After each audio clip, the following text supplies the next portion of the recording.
Hello students, जल्दी से join करो। सारे बच्चे सही टाइम से ज्वाइन कर लिया करो, ठीक है। तो हमने अभी तक चैप्टर 1 अपना फिनिश कर लिया है और उसको हमने एनसीईआरटी एग्जाम्पलर प्रॉब्लम बुक से सॉल्व किया, सारे क्वेश्चंस को समझा, इंपॉर्टेंट क्वेश्चंस को वहां पर मार्क किया, हाईलाइट किया। और आई होप आप लोग अब जो भी क्वेश्चंस अपने सैम्पल पेपर से कहीं से भी करेंगे तो वो आपका उसमें आपको प्रॉब्लम नहीं आएगी चैप्टर नंबर 1 के अंदर। तो आज हम अपने इस कंटिन्यूएशन में अपना chapter number 2 that is inverse trigonometric functions को स्टार्ट करने वाले हैं और काफी इंपॉर्टेंट चैप्टर है। इसका एप्लीकेशन कैलकुलस में बहुत ज्यादा है और आपके बोर्ड के एग्जाम्स में इनवर्स ट्रिग्नोमेट्रिक फंक्शंस के ऊपर कैलकुलस के अंदर डेरिवेटिव्स में और इंटीग्रेशन के अंदर क्वेश्चन जरूर आते हैं। उस रीजन से इस चैप्टर की इंपॉर्टेंस बढ़ जाती है, नो डाउट। वैसे अगर देखें तो इसकी वेटेज जो है वो कम है, लेकिन इसका एप्लीकेशन पार्ट ज्यादा है और वहां पर बच्चों को प्रॉब्लम इसलिए आती है क्योंकि इस चैप्टर के क्वेश्चंस को अच्छी तरह से यहाँ पर नहीं करते हैं और समझते नहीं है जो प्रॉपर्टीज हैं उनको किस तरीके से अप्लाई करना है। तो आई होप ये जब चैप्टर चलेगा आप लोग रेगुलरली इसको वॉच करेंगे। जो लेक्चर उनका टाइम अगर थोड़ा बढ़ता भी है तो उससे आप लोग परेशान ना हो, क्योंकि हमारे लिए यही इंपॉर्टेंट है कि आप लोग कंटिन्यूशन में उस बात को, उस कंसेप्ट को समझें, क्योंकि जब तक कंसेप्ट खत्म नहीं होगा हम उस क्लास को ओवर नहीं कर सकते हैं। तो चलिए आज का टॉपिक स्टार्ट करते हैं। ध्यान से समझना सारे बच्चे, कमेंट में अपने जो भी प्रॉब्लम्स हैं उनको साथ के साथ पूछते जाया करो, उसका रिप्लाई आपको जरूर मिलता है। सारे बच्चे कमेंट जरूर किया करो, ठीक है, जिससे कि हमें पता लगे कि आप लोग इंटरेक्टिव वे में पढ़ रहे हैं। और लाइक, शेयर और सब्सक्राइब जरूर करो चैनल को, जिससे कि हमें मोटिवेशन मिलेगा। समझ गए बच्चे? चलो स्टार्ट करते हैं। चलिए देखिए, तो चैप्टर नंबर 2 है इनवर्स ट्रिग्नोमेट्रिक फंक्शंस, जिसमें कि हम अभी सॉल्व एग्जांपल्स को करेंगे और उसमें सबसे पहले शॉर्ट आंसर टाइप क्वेश्चन आ रहे हैं। तो एग्जांपल 1 देखिए क्या है, find the principal value of cos inverse x for x equal to √3/2। तो बहुत सिंपल सा क्वेश्चन है, सारे बच्चे जानते हो, ठीक है। जल्दी से बताओ आंसर क्या होगा इस क्वेश्चन का, सारे बच्चे चलो कमेंट सेक्शन में बताओ जल्दी से।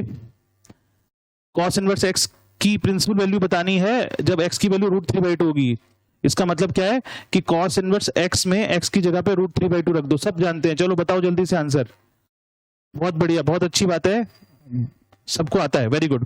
तो cos इनवर्स √3/2 नेचुरल सी बात है, आप लोग इसको सॉल्व करके बता सकते हो कि इसका आंसर हमारा π/6 आएगा, क्योंकि आप जानते हैं कि जो 30 डिग्री उस पर वैल्यू cos 30 की वैल्यू π/6 होती है। और बहुत इंपॉर्टेंट पॉइंट कि जो π/6 है वो बिलोंग कर रहा है हमारी प्रिंसिपल वैल्यू ब्रांच जो है cos इनवर्स x की, उसके अंदर। तो 0 से पाई के अंदर π/6 बिलोंग कर रहा है। इस कारण से जो ये क्वेश्चन है इसका आंसर π/6 हो जाता है। छोटा सा क्वेश्चन है और आपके लिए इंपॉर्टेंट भी है, लेकिन इसमें ऐसे क्वेश्चन भी आएंगे जो कि हमारी ब्रांच से बाहर होंगे, उनको किस तरीके से अंदर लेके आएंगे वो समझेंगे फिर। चलिए अब आते हैं नेक्स्ट क्वेश्चन पर। एग्जांपल 2 देखिए क्या है, evaluate tan inverse of sin minus π/2। ये भी बहुत सिंपल क्वेश्चन है, चलो जल्दी से बताओ इसका आंसर सॉल्व करके। tan inverse sin of minus π/2, इसको सॉल्व करके इसका आंसर बताना है क्या आएगा, बताओ जल्दी से सारे बच्चे सॉल्व करो।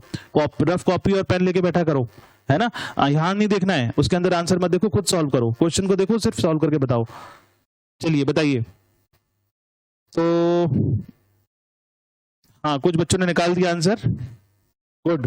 देखो सॉल्व कैसे करना है, tan inverse sin of minus π/2। तो अंदर वाले पार्ट को पहले सॉल्व करो भाई, ये फंक्शन जब सॉल्व होगा तो अंदर से बाहर की तरफ सॉल्व होना है इसने। तो sin ऑफ माइनस π/2 सब जानते हो, दैट इज माइनस sin π/2 बन जाएगा, और माइनस sin π/2 का मतलब हो गया, ये हो गया tan इनवर्स -1। tan इनवर्स -1 जो है, अगर इसको आप प्रॉपर्टी जानते हैं तो इसको लिख सकते हैं माइनस tan इनवर्स 1, और tan इनवर्स 1 की वैल्यू सब जानते हो π/4 होती है, तो माइनस π/4 इसका फाइनल आंसर निकल के आता है। और सारे बच्चों को आता है क्योंकि हम इजी टू हार्ड ही जाएंगे। अब नेक्स्ट क्वेश्चन है example 3, that is find the value of cos inverse cos 13 π/6। चलो अब यहां से अच्छे क्वेश्चन स्टार्ट हो जाते हैं। cos इनवर्स cos 13 π/6, सारे बच्चे ध्यान से देखो इस क्वेश्चन को कैसे करेंगे। इसको मैं तुम लोगों से बोल नहीं रहा हूं करने के लिए, समझ लो पहले फिर करेंगे, है ना। cos इनवर्स cos 13 π/6, ऐसा क्वेश्चन आपने अपनी बुक में भी देखा होगा। तो cos इनवर्स cos 13 π/6 के लिए ये मत समझना कि इसमें डायरेक्ट प्रॉपर्टी लगाएंगे आप कि cos इनवर्स cos x बन जाएगा। देखो आप लोग क्या जानते हो, आप लोग इस प्रॉपर्टी को जानते हो, no doubt. cos inverse cos x की वैल्यू x होती है, लेकिन कंडीशन देखो किस कंडीशन में होगी, जब जो x है वो इसकी प्रिंसिपल वैल्यू ब्रांच के अंदर लाई करेगा तब होगी। तो यहां पर हम इस क्वेश्चन में देख पा रहे हैं कि जो 13π/6 है वो x की जगह पे लिखा हुआ है और वो हमारा 0 to पाई के बीच में लाई नहीं कर रहा है। इस रीजन से 13π/6 जो एंगल है उसको हम कन्वर्ट करके 0 to पाई के बीच में लाएंगे। तो ये चीज हमने 11th स्टैंडर्ड में सीखी है। देखो सारे बच्चे सॉल्यूशन में देखो, cos इनवर्स cos 13π/6 था, तो मैंने बोला था अंदर से बाहर की तरफ सॉल्व करना है क्वेश्चन को, तो अंदर देखो क्या लिखा है cos 13π/6। तो cos 13π/6 को हम सिंप्लीफाई करेंगे 11th के तरीके से। तो आप देखो 13π/6 को लिख सकते हैं 2π + π/6, राइट, 360 + थीटा, और cos 360 + थीटा cos थीटा होता है। अब ये बन गया cos इनवर्स ऑफ cos π/6। तो हमें यहां से क्या पता लग रहा है, हमें पता लग रहा है कि cos 13π/6 बराबर है cos π/6 के। तो इसका मतलब इस 13π/6 की जगह पर यहां पर cos π/6 लिख सकते हैं, जो कि हमने अभी सॉल्यूशन के अंदर देखा। अब यहां से जो आंसर निकल के आ रहा है, अगर हम प्रॉपर्टी को देखें तो cos inverse of cos x क्या होता है, x होता है। और यहां पर हमें लिखना चाहिए आंसर में कि जो π/6 है वो अब हमारा 0 to पाई के बीच में लाई कर रहा है, इसीलिए ये जो मैंने ब्लू कलर से हाईलाइट किया है इसका आंसर माना जाएगा। तो ये क्वेश्चन फर्स्ट 3 क्वेश्चन के अंदर अच्छा इंपॉर्टेंट है। इसी तरीके से आप एग्जाम्पल 4 को देखें। एग्जाम्पल 4 है find the value of tan inverse tan 9π/8। अब tan इनवर्स tan 9π/8 निकालना है, तो आप यहां पर क्या ऑब्जर्व करेंगे कि जो 9π/8 है इस क्वेश्चन के अंदर, जो 9π/8 है उसको देखना है कि वो tan थीटा की ब्रांच के अंदर लाई कर रहा है कि नहीं कर रहा है ना।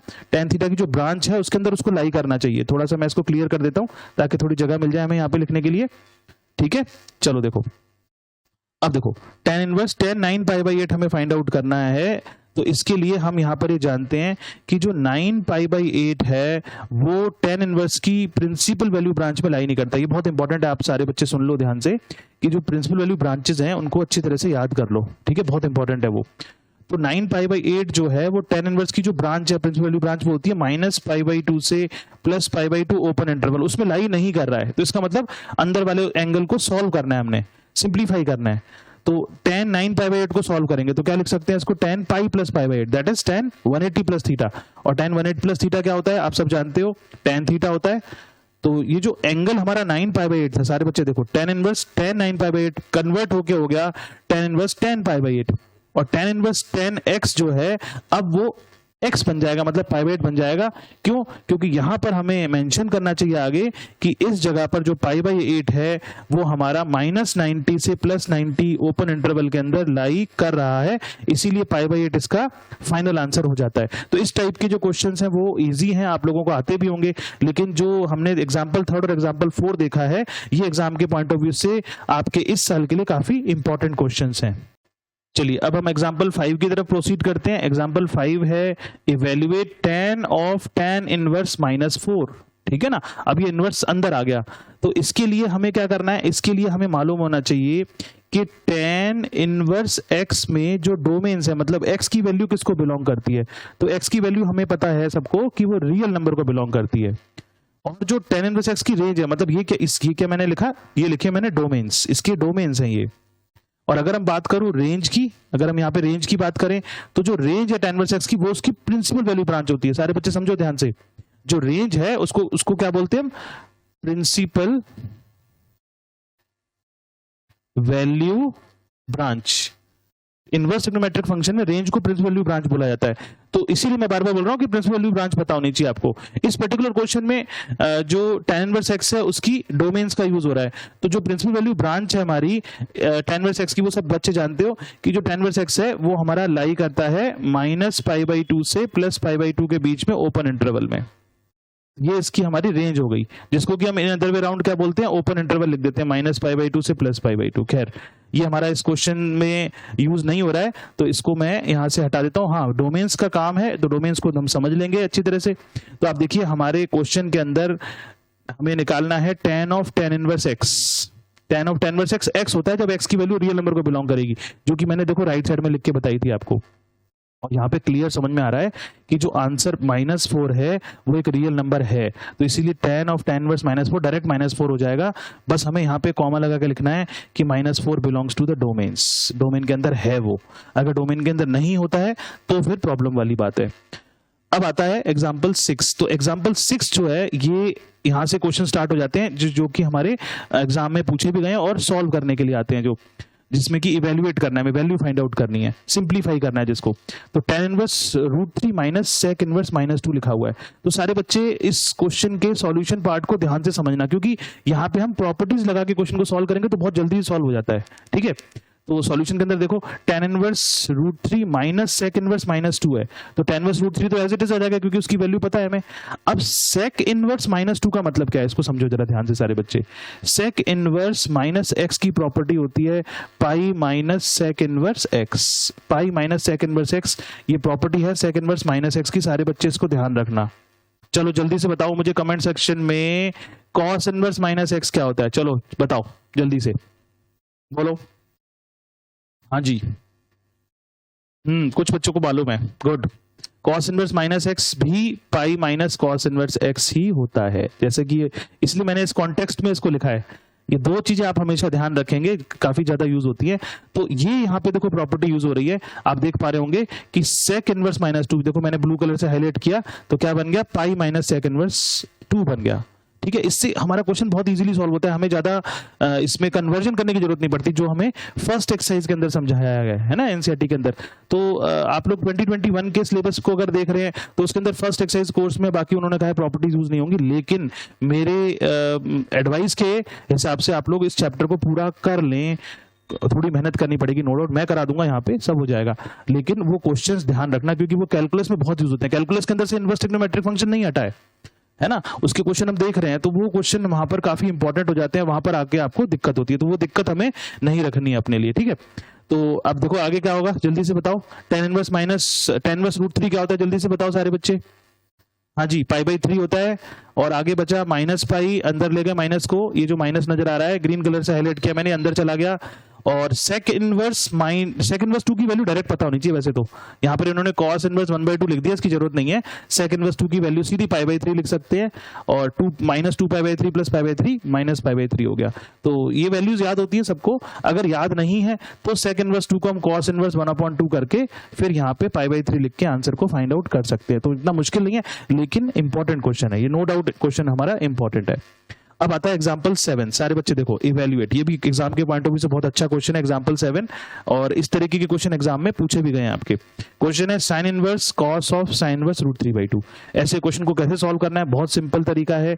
क्या करेंगे सारे बच्चे समझो, पहले अंदर वाले फंक्शन को सॉल्व करेंगे, अंदर से बाहर की तरफ जाना है आपने सॉल्व करते हुए, ये काम करना है बस, और कुछ नहीं है। और sin इनवर्स √3/2 को सब जानते हैं, और इसके लिए मुझे डिस्कशन की जरूरत नहीं है। sin इनवर्स √3/2 की वैल्यू कितनी होती है सब जानते हो, पाई/3 होती है ना। sin इनवर्स √3/2 इज पाई/3, करेक्ट। तो इसका मतलब ये बन गया cos ऑफ पाई/3। अंदर देखो, अब cos ऑफ पाई/3 कितना बन जाएगा, 1/2, बाहर क्या लिखा था sin इनवर्स, और sin इनवर्स 1/2 क्या होता है, पाई/6 होता है। सिंपल सा क्वेश्चन है, और एग्जाम के पॉइंट ऑफ व्यू से काफी इंपॉर्टेंट है। चलिए अब हम अपना एग्जाम्पल 8 करते हैं। एग्जाम्पल 8 देखिए, prove that tan of cot inverse x is equal to cot of tan inverse x. State with reason whether the equality is valid for all values of x. तो हमें प्रूव करना है, simple सा question है। तो जो भी prove करने वाले क्वेश्चंस होते हैं उसके अंदर इस टाइप के जो क्वेश्चंस हैं जिसमें कि हमें दोनों साइडें गिवन हैं, तो हम लेफ्ट हैंड साइड या राइट हैंड साइड में से किसी एक साइड को कंसीडर करेंगे, और उसके अंदर जो इनवर्स फंक्शन है उसको थीटा मान लेंगे। लेट कॉट इनवर्स एक्स को हमने थीटा मान लिया, तो यहाँ से एक्स की वैल्यू कॉट थीटा आ जाएगी। अब हमें लेके क्या आना है उसको देखना है। तो हमारा जो क्वेश्चन था वो क्वेश्चन है हमारा tan of cot inverse x, tan of cot inverse x. तो आप देखो हमने क्या लिखा, tan 90 minus theta is equal to x. क्यों हो गया ये, क्योंकि आप ध्यान से देखो कि ये जो कॉट थीटा है, इस कॉट थीटा को हम लिख सकते हैं tan 90 minus theta. Cot theta को क्या लिख सकते हैं, tan 90 माइनस थीटा, और वो एक्स के बराबर चल रहा है, ठीक है। इसके बाद आता है कि यहाँ से tan को अगर हम शिफ्ट कर दें तो 90 माइनस थीटा जो आपको नजर आ रहा है, जो वैल्यू 90 माइनस थीटा है, वो tan इनवर्स x के बराबर हो जाएगी। भाई समझो इस बात को, क्या लिखा है यहाँ पे, यहाँ लिखा है tan pi minus theta is equal to x। तो यहाँ से पाई/2 माइनस थीटा को हम लिख सकते हैं tan इनवर्स x, ठीक है। तो वही स्टेप यहाँ पे लिखा हुआ है। अब pi minus theta tan inverse x हो गया, उसके बाद क्या करना है, tan of cot inverse x जो हमारी LHS थी, अब वो लेके चलना है आपको। tan of cot inverse x जो लेफ्ट हैंड साइड है, देखो ध्यान से, ये जो लेफ्ट हैंड साइड थी tan of cot inverse x, इसको हमने यहाँ पे लिख लिया। अब कॉट इनवर्स x को हमने थीटा माना था, तो ये बन गया tan थीटा। इसमें थीटा की tan थीटा को लिखा हमने cot 90 माइनस थीटा, ठीक है, तो ये बन जाएगा cot 90 माइनस π/2 माइनस थीटा की वैल्यू हमने रख दी इसमें cot इनवर्स x, जो थीटा की वैल्यू हमने यहाँ पे पुट की थी, ग्रीन कलर से हाईलाइट करता हूँ, इसको हमने पुट कर दिया यहाँ पे cot इनवर्स x थीटा की जगह पर। तो अंदर वाला जो पार्ट है cot of π/2 minus cot inverse x, ये बन जाएगा cot of tan inverse x, क्योंकि आप लोगों ने पढ़ा हुआ है एक प्रॉपर्टी है tan inverse x plus cot inverse x is equal to π/2। तो यहां से आप देख पाएंगे इस प्रॉपर्टी को अगर अप्लाई करें तो π/2 माइनस cot इनवर्स x जो है वो बराबर हो जाएगा tan इनवर्स x के। इस बात को यहाँ पे इसने अप्लाई कर दिया और ये प्रूव हो जाती है बात। LHS को लेकर चले और RHS आ गई, ठीक है, थोड़ा ध्यान से करना और इसको एक बार और दोबारा करोगे तो आपको समझ में आएगा, ठीक है। अब जो इंपॉर्टेंट लाइन थी वो थी कि रीजन बताओ कि किस कंडीशन में इक्वालिटी होल्ड करेगी। तो बहुत सिंपल सा रीजन है, दोनों साइडों में जो x की वैल्यू है उस पर ध्यान देना है। तो इक्वालिटी के अंदर अगर हम चेक करेंगे तो हम x की वैल्यू को चेक करेंगे, तो tan इनवर्स x और cot इनवर्स x दोनों के लिए जो डोमेन्स होते हैं वो सेम होते हैं, मतलब x की वैल्यू जो होती है वो रियल नंबर को बिलोंग करती है। नो डाउट इनकी रेंज जो है वो अलग अलग है, प्रिंसिपल वैल्यू ब्रांच डिफरेंट है, लेकिन इनकी डोमेन सेम है, ये इंपॉर्टेंट बात है। इस कारण से क्वेश्चन हमारा सॉल्व हो रहा है और इसकी इक्वालिटी की कंडीशन है ये, इसलिए होल्ड कर रही है, ठीक है। अब हम चलते हैं अपने एग्जाम्पल 9 की तरफ, ये भी काफी अच्छा है, इसमें सीखने को मिलेगी एक चीज हमें नई। एग्जाम्पल 9 है find the value of sec of tan inverse y/2। sec of tan inverse y/2 की वैल्यू निकालनी है। तो इस क्वेश्चन को सॉल्व करने के लिए आपको क्या करना पड़ेगा, सारे बच्चे समझो ध्यान से, यहाँ पे सॉल्व कर रहा हूं इसको मैं। तो sec of tan inverse y/2 को निकालने के लिए जो हमारा अंदर इनवर्स फंक्शन है, इसको मैं थोड़ा सा ऊपर से क्लियर कर देता हूं। चलिए देखिए, जो हमारा अंदर जो इनवर्स फंक्शन निकला दिखाई दे रहा है tan इनवर्स y/2, इसको हम थीटा एज्यूम कर लेंगे क्योंकि हमें सिंपलीफाई करना है, इसको वैल्यू निकालनी है। तो हम मान लेंगे यहाँ पे let tan inverse y/2 is equal to theta. ऐसा करने से क्या होगा कि ये इनवर्स फंक्शन ट्रिग्नोमेट्रिकल फॉर्म में कन्वर्ट हो जाएगा, तो y/2 की वैल्यू क्या बन गई, tan थीटा बन गई। अब आपको इसके बाद क्या करना है वो समझ लो सारे बच्चे ध्यान से। अब हम क्या करेंगे, ये जो tan थीटा की वैल्यू y/2 आई है, इसके बेसिस पर हम इस क्वेश्चन को आगे फर्दर सिंप्लीफाई करेंगे। तो हम एक यहाँ पे राइट एंगल ट्रायंगल ड्रॉ कर लेंगे इस तरीके से, और इस राइट एंगल ट्रायंगल में ये जो एंगल है एक्यूट एंगल, इसको थीटा मान लेंगे। तो tan थीटा की वैल्यू y/2 है, तो इसका मतलब परपेंडिकुलर अपॉन बेस मिल गया हमें। तो ये y और ये 2 मतलब रेशो लेनी चाहिए। हम 10th में क्या करते थे, y के और 2 के लेते थे, मैं डायरेक्ट कर रहा हूँ, ठीक है, वो अंडरस्टूड है। तो ये कितना निकल आएगा, हाइपोटेन्यूज √y² + 4। अब अपने क्वेश्चन पे आएंगे सारे बच्चे, देखो ध्यान से। अब हमारा क्वेश्चन क्या था, क्वेश्चन था हमारा sec of tan inverse y/2, जिसमें कि हमने ये जो tan इनवर्स y/2 है इसको थीटा माना। तो ये अंदर tan इनवर्स y/2 क्या बन जाएगा, थीटा। तो इसका मतलब ये क्वेश्चन जो है हमारा वो बन गया sec थीटा। इसका मतलब मुझे इनडायरेक्टली sec थीटा की वैल्यू को फाइंड आउट करना है, मतलब sec थीटा बन गया क्वेश्चन। अब sec थीटा हम इस ट्रायंगल के अंदर से निकाल सकते हैं। तो इस ट्रायंगल में से sec थीटा की वैल्यू क्या होगी, आप सब जानते हो sec थीटा क्या होता है, cos थीटा का reciprocal, that is hypotenuse upon base. अब हाइपोटेन्यूज क्या है, √y² + 4 अपॉन बेस क्या है 2। तो आप देख सकते हैं इसका आंसर आ रहा है √y² + 2 अपॉन 4 प्लस रूट, ये ना। तो ये हमारा आंसर इसका मैच कर जाता है। तो इस तरीके से ये सॉल्व किया इन्होंने, राइट एंगल ट्रायंगल शो नहीं किया है, लेकिन आप लोग बना सकते हो, बड़ा सिंपल है। कोई भी इनवर्स ट्रिग्नोमेट्रिक फंक्शन जिसमें कि सिंप्लीफाई करना और आपको सॉल्व करने में दिक्कत हो रही है, तो आपको राइट एंगल उसको ट्रिग्नोमेट्रिकल फॉर्म में कन्वर्ट करके सॉल्व करने की कोशिश करनी चाहिए।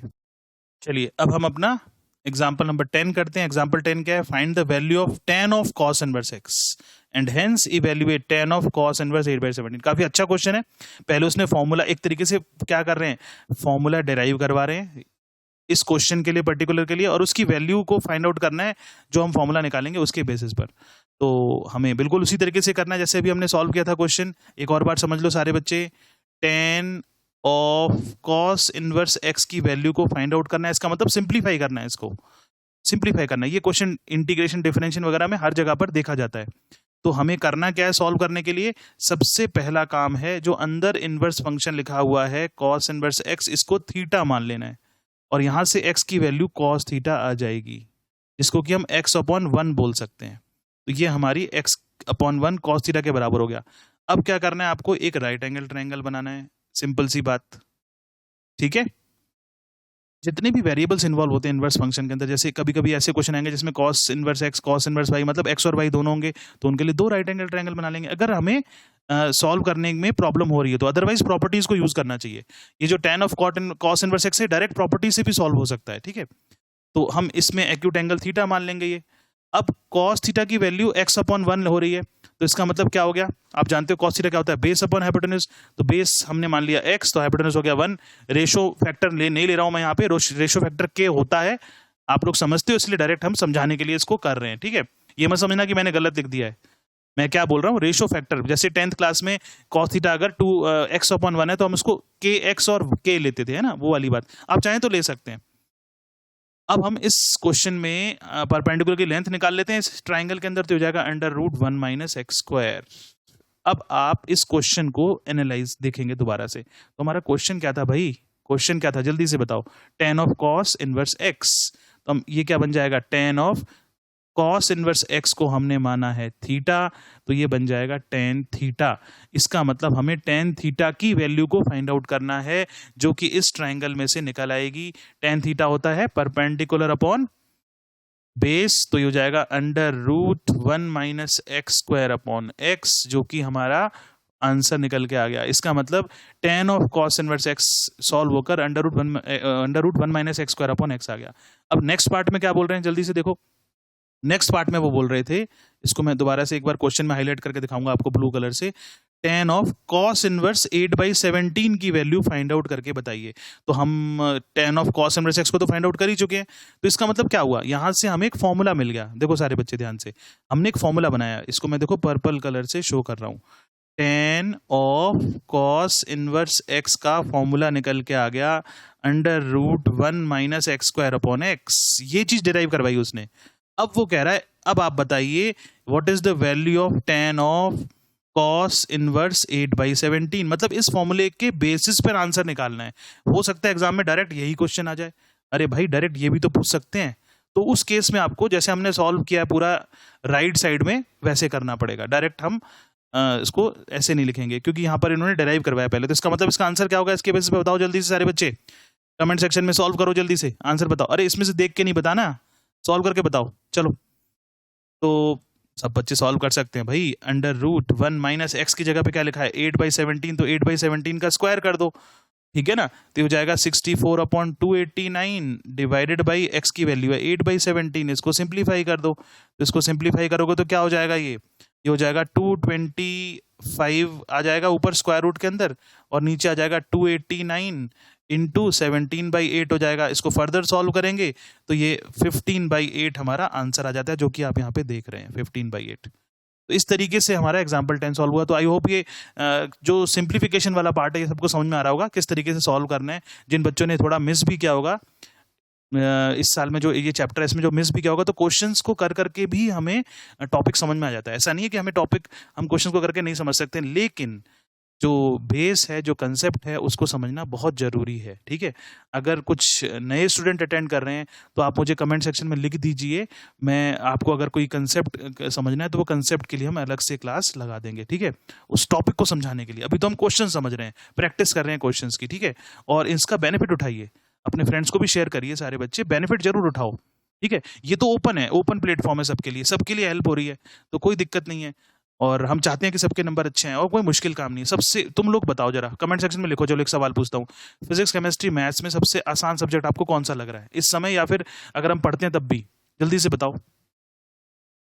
अच्छा, हाँ मैथ्स है, मैं सबसे इजी मैथ्स ही है, मैथ सबसे आसान है क्योंकि वो समझ में आ रही है उसको। हम उसके लिए नो डाउट फिजिक्स केमिस्ट्री भी अच्छी है, लेकिन मैथ्स हमारी जल्दी समझ में आती है हमें, क्योंकि उसमें रीजनिंग हमें इजीली समझ में आती है, क्योंकि कंसेप्ट जो है वो हमारे बिल्कुल नए होते हैं। जैसे ट्रिग्नोमेट्री है, वो हम एक तरीके से 11th क्लास में अच्छी तरह से आगे पढ़ते हैं, तो 11th-12th में आप लोगों के कंसेप्ट बनते हैं, तो कंसेप्ट पर थोड़ा ध्यान देना है। हम मैथ्स आसान होती है, नो डाउट। चलो आगे चलते हैं। चलिए अब हम अपना करने जा रहे हैं एग्जाम्पल नंबर 11। इसमें है find the value of sine of 2 cot inverse -5/12। ये क्वेश्चन हमारे लिए इंपॉर्टेंट है एग्जाम के पॉइंट ऑफ व्यू से। जो अभी हमने 2 क्वेश्चन किए प्रीवियस क्वेश्चंस 9 और 10, उनके बेसिस पर ये क्वेश्चन हम सॉल्व कर सकते हैं, काफ़ी इंपॉर्टेंट है। नॉर्मली बच्चे इसमें गलती करते हैं, उनको कंफ्यूजन हो जाता है। गलती क्या करेंगे, कंफ्यूजन हो जाता है, क्योंकि इतने सारे क्वेश्चन किए होते हैं तो जो पर्टिकुलर क्वेश्चन है जो आने चाहिए उनमें कंफ्यूजन रहता है। काफी इंपॉर्टेंट है, आपके एग्जाम में आ सकता है। तो सॉल्व करने का तरीका हम लोग समझ चुके हैं, क्या करना है सब जानते हो अच्छी तरह से। आपको क्या करना है, सबसे पहले जो अंदर इनवर्स फंक्शन लिखा हुआ है इसको थीटा मान लेना है। देखो कॉट हम क्या लिखेंगे, let cot inverse -5/12 is equal to theta. तो यहां से हमें -5/12 की वैल्यू मिल जाती है, दैट इज कॉट थीटा। अब हम उसी सेम प्रोसेस को फॉलो करेंगे। इसके लिए एक राइट एंगल ट्रायंगल बनाएंगे। आप जानते हैं कॉट थीटा नेगेटिव है, तो इसका मतलब जिस क्वाड्रेंट के अंदर वो नहीं होना चाहिए वहां पर है वो, इसीलिए वो नेगेटिव वैल्यू दे रहा है। तो उससे आपको परेशान नहीं होना है। ये थीटा हो गया, ठीक है। अब कॉट थीटा क्या होता है, बेस अपॉन परपेंडिकुलर, और इसको सॉल्व करके आपको मालूम है 13 आ जाएगी वैल्यू। अब हम अपने क्वेश्चन को देखते हैं। तो आपने क्वेश्चन को देखो, अब क्या था, साइन ऑफ 2 कॉट इनवर्स -5/12। सारे बच्चे देखो ध्यान से। तो इसका मतलब ये जो क्वेश्चन है ये अब क्वेश्चन बन जाएगा साइन ऑफ 2। अब कॉट इनवर्स -5/12 को हमने क्या मान लिया था, देखो ब्लू कलर से मैंने हाईलाइट किया, थीटा मान लिया था। तो इसका मतलब ये बन जाएगा थीटा। तो साइन 2 थीटा बन गया। ये यहां ये इंपॉर्टेंट बात है, जबकि हमने ट्राइंगल जो लिया है उसके अंदर एंगल है थीटा। तो साइन 2 थीटा का फॉर्मूला लगाएंगे, क्या होगा, 2 साइन थीटा कॉस थीटा, ऐसे 2 साइन थीटा कॉस थीटा। अब आपको एक चीज का ध्यान देना है जो बहुत इंपॉर्टेंट है, क्या है, देखो आप अपने क्वाड्रेंट्स को पकड़िए, जो क्वाड्रेंट है, ठीक है, और आप ये देखिए कि कॉट थीटा जो है, कॉट इनवर्स जो है, देखो मैं बात कर रहा हूं कॉट इनवर्स की, क्योंकि क्वेश्चन कॉट इनवर्स से स्टार्ट हुआ है हमारा। तो कॉट इनवर्स एक्स की प्रिंसिपल वैल्यू ब्रांच क्या है, मतलब उसकी रेंज क्या है। सारे बच्चे बताओ, सोच मैंने लिख के बताओ जरा, कॉट इनवर्स एक्स की प्रिंसिपल वैल्यू ब्रांच क्या है। हाँ जी बोलिए, बिल्कुल ठीक। 0 टू पाई है open interval, 0 to pi open interval है। इसका मतलब वो हमारे फर्स्ट और सेकंड क्वाड्रेंट को यूज कर रहा है। 0 टू पाई का मतलब ये वाला पार्ट हो गया, वो फर्स्ट और सेकंड क्वाड्रेंट को यूज कर रहा है। अब कॉट थीटा कैसा है, नेगेटिव है। तो नेगेटिव कहां पे होता है, कॉट थीटा सेकंड क्वाड्रेंट में होता है। इसका मतलब हमारा जो सेकंड क्वाड्रेंट है, ये जो मैं ग्रीन कलर से हाईलाइट कर रहा हूं, ये यूज हो रहा है।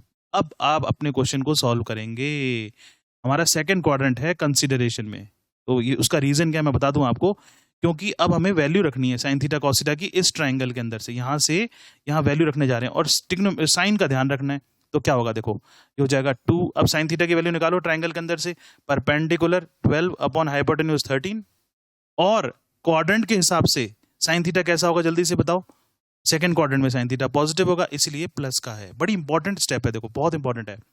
अब कॉस थीटा की बारी आती है, तो ट्रायंगल में से वैल्यू निकालो कॉस थीटा की, क्या हो जाएगी 5/13। क्वाड्रेंट के हिसाब से कॉस थीटा सेकंड क्वाड्रेंट में नेगेटिव होगा, इसीलिए यहां माइनस लग जाएगा। ये बहुत इंपॉर्टेंट स्टेप है। अब इसको सॉल्व कर सकते हैं। तो इसका आंसर कितना आ गया सॉल्व होके, -120/169। बहुत ही इंपॉर्टेंट क्वेश्चन है, इसमें मैक्सिमम बच्चे गलती करते हैं। बोर्ड में पूछा गया क्वेश्चन है, बोर्ड में आता है, और यहां पर कितनी सारी चीजें यूज हो रही हैं, ये ध्यान रखने वाली बात है। तो अब ये जो एग्जाम्पल 11 से जो क्वेश्चन आ रहे हैं सामने, अच्छे लेवल के क्वेश्चन आ रहे हैं, बहुत अच्छा है। जो एग्जाम्पल 12 अब हम देख रहे हैं, ये भी बहुत अच्छा क्वेश्चन है, ये भी इंपॉर्टेंट है। तो सारे बच्चे बिल्कुल फुल कंसंट्रेशन से ध्यान दो, बहुत इंपॉर्टेंट क्वेश्चन हैं एग्जाम के लिए, और आपको काफी कुछ सीखने को मिलने वाला है, ठीक है। तो एग्जाम्पल 12 को करने से पहले मैं आपको 2 प्रॉपर्टी बताना चाहता हूँ, और सारे बच्चे ध्यान रखना। अगर हम, क्योंकि इसमें 2 ट्रायंगल बनाने पड़ जाएंगे अदरवाइज, है ना, तो साइन इनवर्स एक्स और कॉस इनवर्स एक्स का इंटर कन्वर्जन ध्यान रखो। साइन इनवर्स एक्स को in terms of cos inverse x लिख सकते हैं √1 - x², और कॉस इनवर्स एक्स को लिख सकते हैं साइन इनवर्स √1 - x²। इस तरीके से जितने भी ट्रिग्नोमेट्रिकल हमारे पास इनवर्स ट्रिग्नोमेट्रिकल फंक्शंस हैं, उनका इंटर कन्वर्जन आपको आना चाहिए। उसमें क्या होता है, फिर ट्रायंगल ड्रॉ करने की जरूरत नहीं पड़ती है। चलो क्वेश्चन क्या है, देखो इवेल्युएट मतलब सॉल्व करना है, cos of sine inverse 1/4 plus sec inverse 4/3, इस वैल्यू को फाइंड आउट करना है हमें। तो नेचुरल सी बात है कि सिंप्लीफाई तो करना ही पड़ेगा, और अंदर वाला जो पार्ट है उसको सॉल्व करना है। बाहर कॉस लिखा है तो पूरी टर्म अंदर वाली कॉस के टर्म्स में हो जानी चाहिए, या फिर आप अपने प्रॉपर मेथड से सॉल्व कर सकते हैं। तो हमने अपने क्वेश्चन को कंसीडर कर लिया, cos of sine inverse 1/4 plus sec inverse 4/3। तो नॉर्मली क्या होता है कि हम cosec inverse, sec inverse, cot inverse को यूज नहीं करते, तो उसके फॉर्मूले जनरली याद नहीं होते हैं। तो एक प्रॉपर्टी और है, सारे बच्चे जानते हो कि सेक इनवर्स एक्स को हम लिख सकते हैं कॉस इनवर्स 1/x। ये कुछ प्रॉपर्टीज ध्यान रखनी पड़ेंगी। तो आप देखिए इस क्वेश्चन को सिंप्लीफाई करने के लिए बाहर कॉस था, अंदर साइन इनवर्स 1/4 था, सेक इनवर्स 4/3 को कन्वर्ट कर दिया, कॉस इनवर्स 3/4 लिख दिया हमने। समझिए बात। अब क्या करना है, अब बड़ा सिंपल सा स्टेप है, सारे बच्चे देखो ध्यान से। ये जो बाहर कॉस लिखा हुआ है इसके लिए ये एंगल है दो, ये ए एंगल है, ये बी एंगल है। समझो ध्यान से क्या बोल रहे हैं हम, यहाँ बोल रहे हैं कॉस ए प्लस बी। तो कॉस ए प्लस बी का फॉर्मूला ओपन हो जाएगा, क्या बन जाएगा, cos A cos B minus sign A sine B. तो मैं जहां पर ए बी है वहां ए बी रख दूंगा। देखो ध्यान से, ये बन गया कॉस ए की वैल्यू क्या है, साइन इनवर्स 1/4, कॉस बी की वैल्यू क्या है, कॉस इनवर्स 3/4, बीच में माइनस है, फिर आया साइन, फिर ए की वैल्यू साइन इनवर्स 1/4, फिर आया साइन, बी की वैल्यू कॉस इनवर्स 3/4। समझे बच्चे सारे? बताओ जल्दी से कमेंट सेक्शन में लिखो। ये स्टेप समझ में आया सबको, या मैं लिख के बताऊं? इसको मैं एक और तरीके से भी सॉल्व करके दिखा सकता हूँ, है ना, एक और तरीके से भी करेंगे। अभी जो मेथड है इसको समझ लो, फिर एक मेथड से और करेंगे। हाँ जी, आ गया समझ में सबको? चलिए गुड। किसी को डाउट तो नहीं है? चलो अब देखो क्या होगा।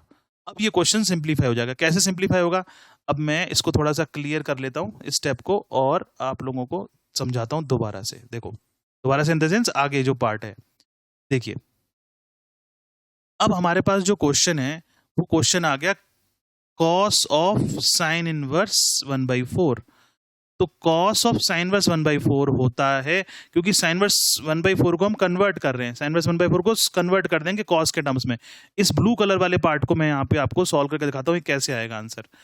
कॉस ऑफ साइन इनवर्स 1/4, हम चाहे तो एक ट्रायंगल बना सकते हैं, उसको पूरा सॉल्व करके दिखा सकते हैं। अदरवाइज आप क्या करो, कॉस ऑफ इस साइन इनवर्स 1/4 को कर दो कॉस इनवर्स में कन्वर्ट। तो वो प्रॉपर्टी कौन सी लगेगी, ये वाली, ये प्रॉपर्टी यहाँ लगा देंगे इसके अंदर। तो ये हमारा बन जाएगा cos of cos inverse under root 1 minus 1/4 का स्क्वायर, दैट इज 1/16। इसको सॉल्व कर लेंगे तो कॉस ऑफ कॉस इनवर्स कितना हो जाएगा, अंडर रूट 15/4। ये सॉल्व होकर कितना हो गया, रूट 15/4 हो गया, क्योंकि cos inverse of cos x x होता है। ठीक है, तो यहां से रूट 15/4 जो आपको ये दिखाई दे रहा है, ये चीज यहाँ पे आ गई। देखो ये रही 3/4, तो साथ में आ ही रहा है, क्योंकि 3/4 किसकी वैल्यू है, वो हमारी ये वाली वैल्यू है, कॉस ऑफ कॉस इनवर्स 3/4। देखो ये तो डायरेक्ट आंसर आ जाएगा, कॉस ऑफ कॉस इनवर्स 3/4 क्या होगा, 3/4 होगा। ये तो आ ही गया डायरेक्ट। इसी तरीके से आप अगर हम अपने नेक्स्ट पार्ट को देखें तो माइनस बीच में लगा हुआ है, तो ये रहा माइनस बीच में। साइन ऑफ साइन इनवर्स 1/4, तो साइन ऑफ साइन इनवर्स 1/4 तो सीधा 1/4 हो जाएगा। जो नेक्स्ट पार्ट है इसका, इसको हम सॉल्व कर सकते हैं इसी तरीके से। ये क्या लिखा हुआ है, साइन ऑफ कॉस इनवर्स 3/4। अब आप सब बताओ कि साइन ऑफ कॉस इनवर्स 3/4 को कैसे निकालेंगे, चलो बताओ जल्दी से। हाँ जी, तो हम इसके अंदर कॉस इनवर्स जो लिखा है अंदर वाला, उसको साइन इनवर्स में कन्वर्ट कर देंगे, तभी तो सॉल्व होगा वो। भाई दोनों फंक्शन इनवर्स और जो ट्रिग्नोमेट्रिकल फंक्शन है वो सेम होने चाहिए। तो आप देखिए क्या बन जाएगा, ये साइन ऑफ अंदर कॉस इनवर्स 3/4 लिखा है, किस में कन्वर्ट करना है उसको बताओ जल्दी से, साइन इनवर्स में कन्वर्ट करना है। तो क्या लिखेंगे यहाँ पे, sine inverse under root 1 minus 3/4 का स्क्वायर, दैट इज 9/16। तो ये सॉल्व होके क्या हो जाएगा, sine of sine inverse root 1 minus 9/16 को जब आप सिंप्लीफाई करेंगे तो ये पार्ट सॉल्व होके आ जाएगा रूट 7/4। जो फाइनल आंसर दे रहा है sine of sine inverse x, देखो सारे, sine of sine inverse x क्या बन गया, एक्स बन गया। तो क्या वैल्यू आई, रूट 17/4। तो रूट 17/4 हमें इसका आंसर यहाँ पे नजर आ रहा है, ये रहा रूट 7/4, सॉरी रूट 7/4 है, 17 नहीं है, मैंने गलत लिख दिया, यहाँ 7/4 होगा, ये रूट 7/4। तो रूट 7/4 हमने यहाँ पे मेंशन कर दिया है। इसके बाद आप समझ सकते हैं एलसीएम लेके इसको सॉल्व कर दिया। काफी अच्छा क्वेश्चन है, आप अगर चाहें तो इसको हम दूसरे मेथड से भी सॉल्व कर सकते हैं। एक और मेथड बता देता हूँ, सारे बच्चे समझना ध्यान से। चलिए अब हम अपने इस एग्जाम्पल 12 को एक दूसरे मेथड से सॉल्व करके देखते हैं। ठीक है, ये शायद आपको पसंद आएगा। तो मेथड 2 में नेचुरल सी बात है कि क्वेश्चन था हमारा evaluate cos of sine inverse 1/4 plus sec inverse 4/3। तो प्रॉब्लम क्या है, प्रॉब्लम ये है कि बाहर जो कॉस है उसके लिए अंदर वाले दोनों फंक्शन कॉस में होने चाहिए। और हम यहाँ पे इजीली देख पा रहे हैं कि जो हमारा क्वेश्चन है उसके अंदर जो पहला स्टेप था वो सबने समझ लिया था कि cos of sine inverse 1/4 as it is रखा, प्लस सेक इनवर्स 4/3, ये जो आपको नजर आ रहा है सेक इनवर्स 4/3, इसको लिख सकते हैं कॉस इनवर्स 3/4, ये तो हमने लगा लिया था पहले ही। अब हमें एक, क्योंकि बाहर क्या है कॉस है, तो ये तो कॉस मिल ही गया। अब इस साइन इनवर्स एक्स को कॉस इनवर्स में कन्वर्ट कर देंगे, जो कि मैंने अभी प्रॉपर्टी बताई थी आपको। दोबारा से लिख देते हैं, साइन इनवर्स एक्स को लिख सकते हैं cos inverse under root 1 minus x square. यही प्रॉपर्टीज हैं जिनको हम सीख रहे हैं अपने रिवीजन वाली क्लासेस में। बहुत अच्छा है कि आप एक क्वेश्चन को अलग अलग मेथड से समझें ताकि एग्जाम में आपको कोई दिक्कत ना हो, ठीक है ना। काफी सारी हमें जो मेथड मालूम होते हैं तो हमें वो उसमें कॉन्फिडेंस बन जाता है, ठीक है। तो साइन इनवर्स 1/4 को हमने क्या लिखा, cos inverse under root 1 minus 1/4 का स्क्वायर, दैट इज 1/16। तो ये बन गया cos inverse root 15/4 plus cos inverse 3/4 as it is आ गया। अब यहाँ पर एक प्रॉपर्टी है जिसको हम अप्लाई कर सकते हैं, क्योंकि बाहर भी कॉस मिल गया अंदर भी कॉस आ गया। ये मत कर देना भाई बच्चों, बहुत बड़ी गलती करते हो, देखो ये मत कर देना cos of cos inverse root 15/4, मतलब पता लगा कॉस को अलग अलग कर दिया दोनों के साथ, ये मत कर देना, ये ब्लंडर मत कर देना, क्योंकि ये 11th क्लास में आप सीख के आ रहे हो, ये कॉस ए प्लस बी है, cos A plus cos B मत लिख देना, है ना प्लीज।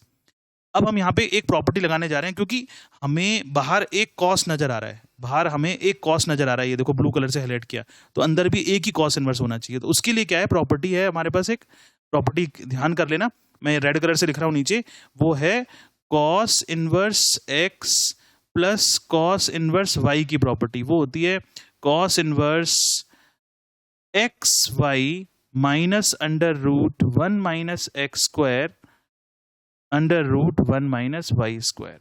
देखो अगर बीच में प्लस होगा तो यहाँ माइनस आएगा, इस बात का ध्यान रखना, ठीक है। बाकी प्रॉपर्टी कोई मुश्किल नहीं है, cos inverse x y under root 1 minus x square root 1 minus y square, इस प्रॉपर्टी को हमने लगा दिया। देखो तो cos inverse root 15/4 plus cos inverse 3/4 में प्रॉपर्टी लगाएंगे तो बन जाएगा कॉस इनवर्स एक्स वाई, मतलब रूट 15/4 इंटू 3/4, बीच में माइनस आएगा, under root 1 minus x square under root 1 minus y square, मतलब अंडर रूट 1 माइनस रूट 15/4 का स्क्वायर और रूट 1 माइनस 3/4 का स्क्वायर, ठीक है।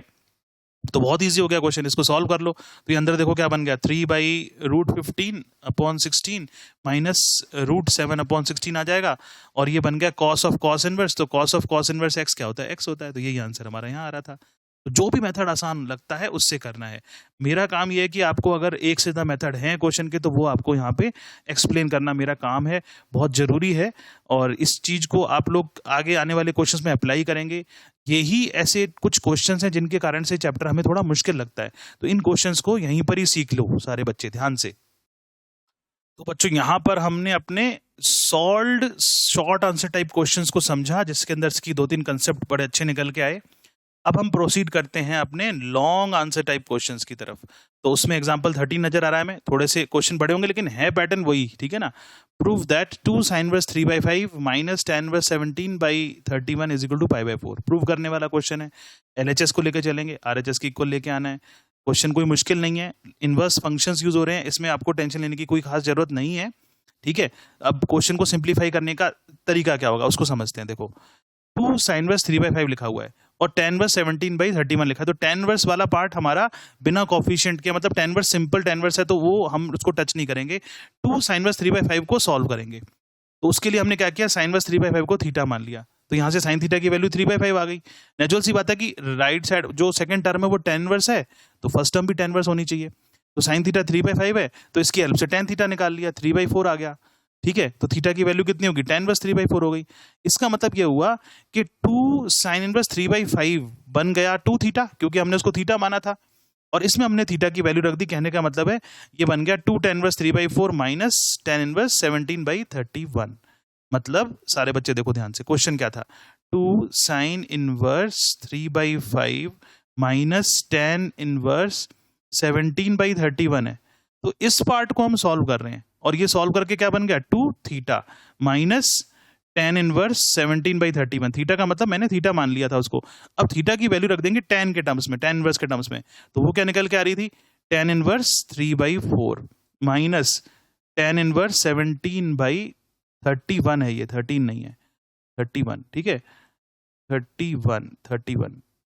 तो ये स्टेप हमें यहाँ पे नजर आ रहा है जो हमने लास्ट में हाईलाइट किया था, 2 tan inverse 3/4 minus tan inverse 17/31। अब प्रॉब्लम क्या आती है, प्रॉब्लम ये है कि ये tan इनवर्स तो ठीक है लेकिन यहाँ पे ये 2 काम खराब कर रहा है इसका। तो हमें क्या ध्यान देना है कि यहाँ पर हमें इस पार्ट को जो tan इनवर्स 3/4 नजर आ रहा है, 2 tan इनवर्स 3/4, ये tan इनवर्स में होना चाहिए था, इसके आगे 2 नहीं होना चाहिए था। तो हम लोग ध्यान देंगे कि ये प्रॉपर्टी हमने पढ़ी हुई है, 2 tan इनवर्स x की वैल्यू tan इनवर्स के टर्म्स में होती है 2x/1 - x²। यही प्रॉपर्टीज के लिए इस चैप्टर को पढ़ना है आपने। अगर ये नहीं पढ़ी है तो पढ़ लो, है ना। थोड़ी बहुत प्रॉपर्टी, ज्यादा नहीं है, थोड़ी सी प्रॉपर्टी यूज होती है। तो इसका मतलब ये 2 tan इनवर्स 3/4 इस प्रॉपर्टी के अकॉर्डिंग क्या हो जाएगा, इस प्रॉपर्टी को लगाओ इसके अंदर, तो ये बन जाएगा tan inverse 2x2 into 3/4 divided by 1 minus 3/4 का square, that is 9/16 minus tan inverse 17/31। इसको हम सॉल्व कर सकते हैं। अब तो ये सॉल्व होने के उस पर आ गया स्टेज पर क्वेश्चन। तो आप देख पा रहे होंगे यहाँ पे अपने सॉल्यूशन पार्ट में, देखो ब्लू कलर से हाईलाइट करता हूँ, ये वाला जो पार्ट है वो हमें यहाँ पे नजर आ रहा है, ये वाला जो पार्ट है वो हमें यहाँ पे नजर आ रहा है। तो इसका मतलब क्या हो गया कि इसको सॉल्व करेंगे तो ये हो जाएगा tan inverse 24/7 minus tan inverse 17/31। अब हम यहाँ पर एक दूसरी नेक्स्ट प्रॉपर्टी अप्लाई करेंगे जो कि है tan inverse x minus tan inverse y की प्रॉपर्टी। ये बन जाएगी tan inverse x minus y upon 1 plus xy। इस प्रॉपर्टी को लगा के क्वेश्चन हमारा सिंप्लीफाई हो जाएगा। देखो सारे बच्चे ध्यान से, प्रॉपर्टी लग गई इसके अंदर, तो क्या बन गया ये tan inverse x minus y upon 1 plus xy। इसको जब सॉल्व करेंगे तो ये सॉल्व होके आ जाएगा tan इनवर्स 1, जो कि क्या होता है π/4 होता है। यही चीज आपको यहाँ पे देखो प्रूव करनी थी। इस तरीके के क्वेश्चन है। हम क्यों कर रहे हैं इन क्वेश्चंस को, ताकि जब हम इनको अपनी प्रैक्टिस में कैलकुलस के अंदर लाएंगे, सॉल्यूशन के अंदर जब हम डिफरेंशिएट करेंगे इनवर्स फंक्शन को, जो कि हमारे कॉम्प्लेक्स फॉर्म में होंगे, उस टाइम पर हमें मुश्किल नहीं आएगी। तो ये जो चैप्टर है ना, इसमें हम थोड़े से एक्स्ट्रा क्वेश्चंस जरूर करेंगे। उसका रीजन क्या है, देखो हो सकता है 21 के आपके एग्जाम्स में या बोर्ड में ये वो पार्ट ना आ रहा हो, लेकिन उसका कैलकुलस में यूज है। मैं आपको अभी बार बार बोल रहा हूँ, आपको कैलकुलस के अंदर मतलब डिफरेंशियल इंटीग्रेशन में इनवर्स वाले क्वेश्चन से डर लगता होगा। जिनको नहीं लगता है उसका मतलब उनका सेकंड चैप्टर अच्छा मतलब तैयार है और उनके कंसेप्ट क्लियर है। तो यहाँ पर हमें क्या है, क्वेश्चंस को आप लोग इसमें परेशान ना हो, इसमें क्वेश्चंस के तरीकों को देखो। और हम क्या करेंगे, ऐसा करेंगे कि इसके बाद हम डायरेक्ट कैलकुलस को अगर हम कंसीडर करेंगे तो उसके अंदर आपको इनका यूज डायरेक्ट समझ में आ जाएगा कि हाँ, ये इनवर्स फंक्शन के अंदर इस तरीके से उनको हम यूज कर रहे हैं डिफरेंशिएट करने के लिए, जहाँ प्रॉपर्टीज किस तरीके से अप्लाई हो रही हैं। ठीक है, तो आप लोग थोड़ा सा मेहनत करनी पड़ेगी, है ना। अब देखिए एग्जांपल 14 क्या है, प्रूव दैट, प्रूव करना है cot inverse 7 plus cot inverse 8 plus cot inverse 18 is equal to cot inverse 3। तो क्वेश्चन इतना मुश्किल नहीं है, हम cot इनवर्स की डायरेक्ट प्रॉपर्टी भी लगा सकते हैं इसके अंदर, लेकिन क्योंकि हमें वो प्रॉपर्टी जनरली याद नहीं होती है, तो cot इनवर्स 7 को हम लिखेंगे tan इनवर्स 1/7, क्योंकि cot inverse x tan inverse 1/x के बराबर होता है। तो cot इनवर्स को tan इनवर्स में कन्वर्ट कर लेंगे तीनों को, तो cot इनवर्स 8 हो गया cot इनवर्स tan इनवर्स 1/8 और cot इनवर्स 18 हो गया tan इनवर्स 1/18। अब हमारे पास 3 tan इनवर्स नजर आ रहे हैं। 3 वाली प्रॉपर्टी भी होती है, n तक होती है, लेकिन हम 2 की प्रॉपर्टी फॉलो करेंगे। तो सारे बच्चे देखो tan inverse x plus tan inverse y की प्रॉपर्टी लगा दी, जैसा कि हमने पिछले क्वेश्चन में भी यूज की थी। ये हो जाएगा tan inverse x plus y upon 1 minus xy। जब भी हम ये प्रॉपर्टी लगाते हैं tan inverse x plus tan inverse y की, उसके अंदर चेक करते हैं कि x into y less than 1 है कि नहीं। ये 1 लेस देन 1 होना चाहिए, अगर ग्रेटर देन 1 होता है तो प्रॉपर्टी बदल जाती है फिर। ठीक है, आगे tan इनवर्स 1/18 को एज इट इज रखेंगे। तो ये जो tan इनवर्स वाला हमने प्रॉपर्टी लगाई, इसको सॉल्व करके आंसर आ रहा है tan इनवर्स 3/11, और आगे लिखा था tan इनवर्स 1/18। फिर दोबारा से सेम प्रॉपर्टी लग रही है, देखो tan inverse x plus tan inverse y क्या बन जाएगा, tan inverse x plus y upon 1 minus xy। Again condition को चेक करेंगे कि xy लेस देन 1 होना है, वो है कि नहीं यहाँ पे। तो नॉर्मली होता है, आप लोगों के कोर्स में कंडीशन जो है वो हमारी वायलेट नहीं होती है। तो अब इस tan इनवर्स पार्ले पार्ट को अगर हम सॉल्व करेंगे तो ये बन गया tan इनवर्स 65/195, है ना, सिंप्लीफाई कर सकते हैं, और ये कैंसिल करके बन गया tan इनवर्स 1/3, और tan इनवर्स 1/3 को हम लिख सकते हैं cot इनवर्स 3, जो कि हमें यहाँ पे प्रूव करना था। तो क्वेश्चन मुश्किल नहीं है, प्रैक्टिस की थोड़ी सी जरूरत है, और नेचुरल सी बात है, आप लोगों को कंपटीशन फेस करना है आगे, तो उसके लिए आपको अभी तैयारी कर लेनी चाहिए उसकी। ठीक है ना, उसको हम जब 12th करने के बाद प्रिपरेशन करते हैं तो नेचुरल सी बात है, कंसेप्ट जो होते हैं वो हमारे 11th-12th में ही बनते हैं। तो मुझे ऐसा लगता है कि तुम लोगों की क्लास थोड़ी सी लंबी हो रही है। ठीक है, तो सारे बच्चे अच्छी तरह से पढ़ो, मेहनत से पढ़ो, ध्यान दो थोड़ा सा, जो भी प्रॉब्लम्स है उनको पूछो। अगर आपका ऐसा है कोई क्वेश्चन जो आपको कमेंट में नहीं लिख पा रहे हो, तो उसको स्नैप शॉट खींच के भेज सकते हैं, मेल कर सकते हैं मुझे, है ना। उसको हम नेक्स्ट क्लास में पक्का सॉल्व करेंगे।